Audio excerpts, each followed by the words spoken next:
അത് കഴിഞ്ഞു കേരളത്തിൽ ഡൽഹിയിൽ പോയി കുറേ വർഷം വർക്ക് ചെയ്തു. നല്ല കമ്പനിക്ക് ITC എന്ന് പറയുന്ന വലിയ വലിയ കമ്പനിയിൽ വർക്ക് ചെയ്തു.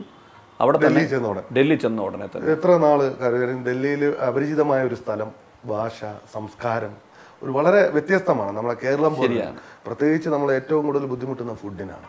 ശരിയാണ്. ഈ ആ ഒരു അപരിചിതമായ ജീവിതത്തിൽ ആദ്യമായിട്ടാണ് അന്യദേശത്ത് പോകുന്നത്. ശരിയാണ്. എങ്ങനെയായിരുന്നു ആ ഒരു എക്സ്പീരിയൻസ്?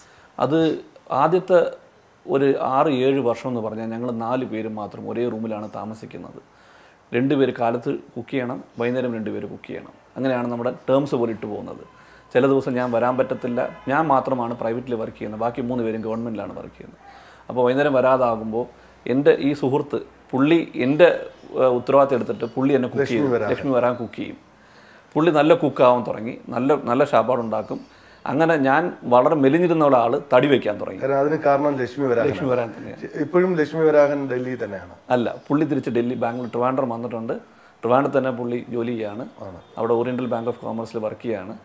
എന്നാലും ആയുർവേദ കോളേജിൽ അങ്ങനെ വളരെ ഇന്നും എനിക്ക് എൻ്റെ പുള്ളി എപ്പോഴും ചോദിക്കും ഞാൻ എന്താ നിനക്ക് ചെയ്ത് എനിക്ക് അറിഞ്ഞുകൂടാ. ബട്ട് ഞാൻ കാണുന്നത് ആ സമയം അന്ന് നമ്മൾ ഫ്രണ്ട്ഷിപ്പ് എന്ന് പറയുന്ന ഒരു സാധനത്തിന് വിലയുണ്ടെങ്കിൽ പുള്ളിയാണ് അതിൻ്റെ വില കാണിക്കുന്നത്. ഇപ്പോൾ ഇരിക്കുന്ന റാംജി സുബ്രഹ്മണ്യം എന്ന വ്യക്തി ഈ ഒരു പൊസിഷനിൽ ഇരിക്കാൻ പ്രധാന കാരണം ലക്ഷ്മി വരാഹൻ തന്നെയാണ്. ഏറ്റവും വലിയ മെസ്സേജാണ്, നല്ല സുഹൃത്തുക്കൾ മുഖം നോക്കുന്ന കണ്ണാടി പോലെയാണ്. ശരിയാണ്. അത് ശരിക്കും നമുക്ക് നേരായ മാർഗത്തിലും ശരിയായ ദിശയിലേക്ക് നമുക്ക് വഴികാട്ടിയായിട്ട് മാറും. അഴുക്ക കൂട്ടുകെട്ടുകളാണ് മനുഷ്യനെ തെറ്റിലേക്ക് കൊണ്ടുപോകുന്നത്. ശരിയാണ്. നല്ല കൂട്ടുകെട്ടുകൾ മനുഷ്യന്റെ ജീവിതത്തിലേക്ക്, ഉയർച്ചയിലേക്ക്, വളർച്ചയിലേക്ക് പ്രധാന പങ്ക് വഹിക്കും. അതുപോലെയായിരുന്നു വരാഹൻ. അന്ന് ലക്ഷ്മി വരാൻ വിളിക്കുമ്പോൾ അച്ഛനമ്മയും ലക്ഷ്മി വരാൻ വിളിക്കുന്ന കാരണം കൊണ്ടാണ് വിട്ടത് ഇവിടെ നിന്ന്. ഇല്ലെങ്കിൽ വേറെ ആരെങ്കിലും വിടത്തില്ലായിരുന്നു. അങ്ങനെ ആ ഫ്രണ്ട്ഷിപ്പ് ഇന്നും നിലനിൽക്കുന്നു. ഇന്നും എൻ്റെ ഏറ്റവും കൂടുതൽ സുഹൃത്തെന്ന് പറയാൻ പോകുകയാണെങ്കിൽ ലക്ഷ്മി വരാൻ തന്നെയാണ്.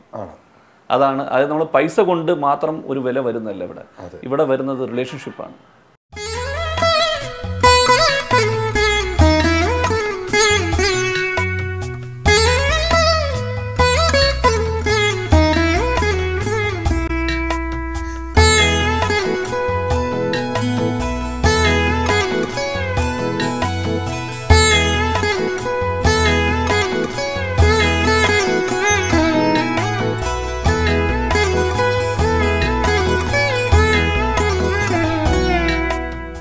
ലക്ഷ്മി വരാഹൻ ലൈനിലുണ്ട്. നമുക്ക് ലക്ഷ്മി വരാഹനുമായിട്ട് സംസാരിക്കാം. താങ്കളുടെ ജീവിതത്തിലെ ഏറ്റവും വലിയ ഒരു ടേണിംഗ് പോയിന്റ് ആയ ലക്ഷ്മി വരാഹൻ. മിസ്റ്റർ ലക്ഷ്മി വരാഹൻ, ഞങ്ങളുടെ ഒരു പ്രോഗ്രാമാണ് സഫലമീ യാത്ര എന്ന് പറഞ്ഞ ഒരു പ്രോഗ്രാമാണ്.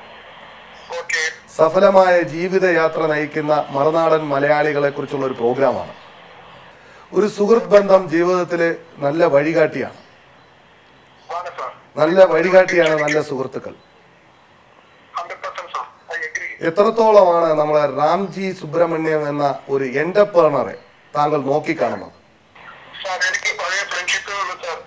ഫ്രണ്ട്ഷിപ്പാണ്.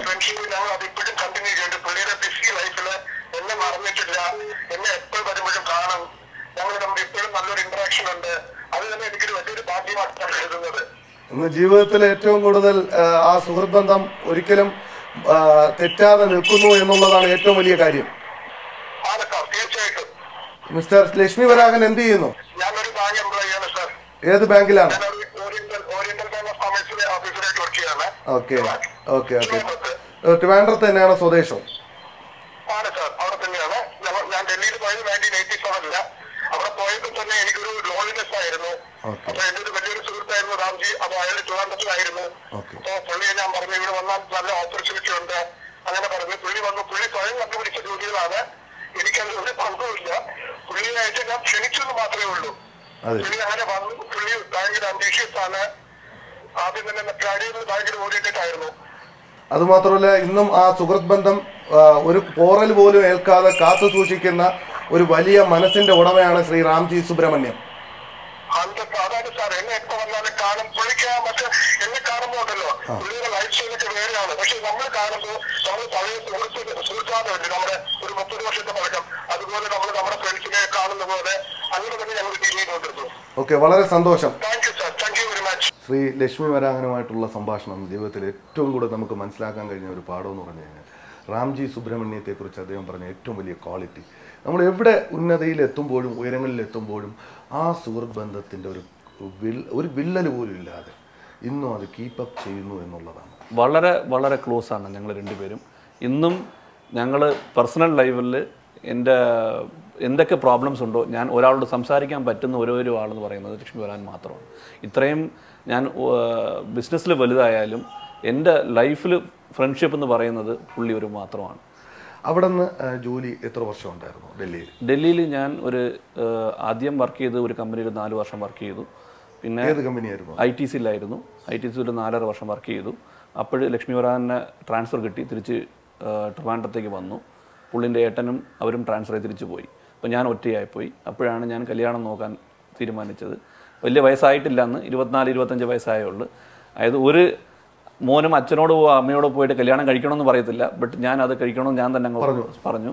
അപ്പോൾ ജ്യേഷ്ഠനും ചേച്ചിയും കല്യാണം കഴിഞ്ഞു? ഇല്ല, എൻ്റെ ജ്യേഷ്ഠൻ്റെ കല്യാണം ആയിട്ടില്ല. അപ്പോൾ ചേച്ചി കല്യാണം കഴിഞ്ഞു.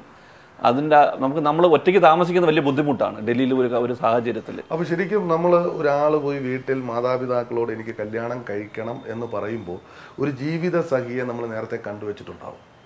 ഇല്ല ഇല്ല ഇല്ല, ഈ ഒരു സാഹചര്യത്തിൽ ഇല്ല. എന്ന് പറഞ്ഞാൽ നമ്മൾ ഒരു ഫ്രണ്ട്ഷിപ്പിൽ, ഞാൻ ഈ പറയുന്ന ലക്ഷ്മി വരാഹൻ്റെ കൂടെ എനിക്ക് വേറൊരു ഫ്രണ്ട്ഷിപ്പ് ഉണ്ടായിരുന്നു.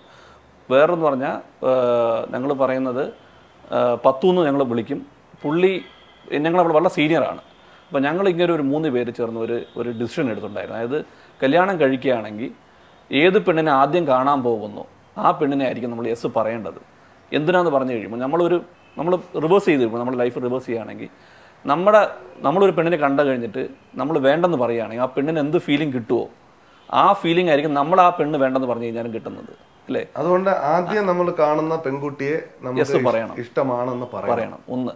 രണ്ടാമത്, 1 രൂപ പോലും പൈസയും വാങ്ങിക്കാതെ ഒരു തുണിയോ ഒന്നും, അതായത് നമ്മൾ അങ്ങോട്ടൊന്നും ചോദിക്കാതെ നമ്മളൊന്നും പറയാതെ കല്യാണം കഴിച്ച് കൊണ്ടുവരാനുള്ള സാഹചര്യമാണ് നമ്മൾ കൊണ്ടുവരേണ്ടത്. ആ സാഹചര്യത്തിലാണ് നമ്മൾ വിവാഹം കഴിക്കേണ്ടത്. സ്ത്രീധനം ഒന്നുപോലും ആഗ്രഹിക്കാതെ സ്ത്രീയെ ഏറ്റവും വലിയ ധനമായി കാണുകയും അതിന് ഇമ്പോർട്ടൻസ് കൊടുക്കുകയും ചെയ്യുന്ന ഒരു യുവാക്കളുടെ ഒരു സമൂഹം നമുക്ക് വേണം. ശരിയാണ്. അങ്ങനെ ഒരു സാഹചര്യം മനസ്സിൽ ഞങ്ങൾ 3 പേരും ക്രിയേറ്റ് ചെയ്ത് വെച്ച് ചെറുതിലേ ഉണ്ടായിരുന്നു. ആ ഒരു കോൺസെപ്റ്റ് കാരണം കൊണ്ട് നമ്മൾ കല്യാണം കഴിക്കണം ആഗ്രഹമുണ്ട്. ബിക്കോസ് നമ്മൾ ഒറ്റയ്ക്ക് താമസിക്കുന്നു. പിന്നെ നമ്മൾ ഒറ്റയ്ക്ക് ഡൽഹിയിൽ താമസിക്കുമ്പോൾ പലതും നമ്മൾ തെറ്റായ വഴിക്ക് പോകാൻ ചാൻസസ് ക്രിയേറ്റ് ചെയ്യാൻ പറ്റുന്ന ഒരു സാഹചര്യമാണ്. അപ്പം നമ്മൾ ഒറ്റയ്ക്ക് അവിടെ താമസിക്കുന്നു. എൻ്റെ അച്ഛൻ അന്നും വർക്ക് ചെയ്യുകയാണ്. അപ്പോൾ അമ്മയ്ക്ക് വിട്ട് വരാൻ പറ്റത്തില്ല. ചേട്ടനും ചേച്ചിയും എല്ലാവരും ട്രിവാൻഡ്രത്ത് തന്നെയാണ്. അപ്പോൾ താമസിക്കാൻ കുറച്ച് ബുദ്ധിമുട്ടാകുക കൊണ്ട് നമ്മൾ കല്യാണം കഴിക്കാൻ പറയുന്നു. അങ്ങനെ ഒരു സാഹചര്യം പറയുകയാണ്.